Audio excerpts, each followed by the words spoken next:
महादेव त मूल बाटोमा गएर लडिरहन्छ अरे यो सत्यमा। अनि मान्नु जाने मान्छेहरू जाँदैछ अरे ए कहाँ हिँडेको भनेर महादेवले सोध्छ अरे मनुष्यलाई थाहै छैन। ठुलो होम छ अरे महादेवको निम्ति आएछ बोलाछ र हामी हिँडेको मान्नु ए ल जाऊ लडी चाल्नु बसिआएछ बाटोमा फेरि महादेव कोही खाएर फर्किँदो रहेछ। अनि कस्तो लाग्यो त महादेवको होम प्रसाद? ठिकै छ ठिकै छ बन्छ अरे फर्कने अरे जाने जाँदैछ अरे फर्किने खाएर पनि फर्किसक्यो। ठिकै छ भनेर उसको पालो साह्रै खुसी भएन त हुन परेन भनेर गीत गर्न थाले त लडिरहन्छ। उहाँ जान्छ ठिकै महादेवहरू भान्सेहरू छ प्रसादहरू बाँड्छ खान्छ दिन्छ।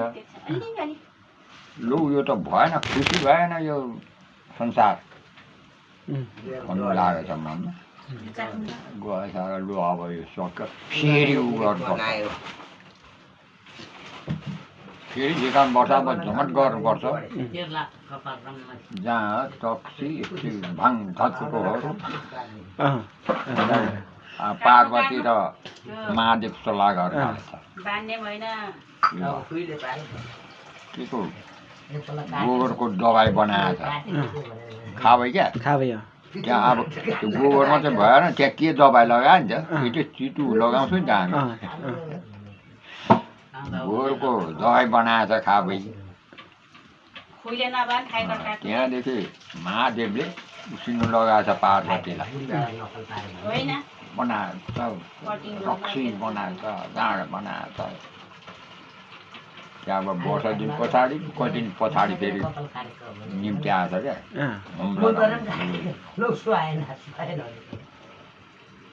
त्यहाँदेखि सबै मात्ने चिज मात्रै बनायो जाँडो रक्सी त माथिहाल्छ अरू त्यो पदार्थले त माथेन।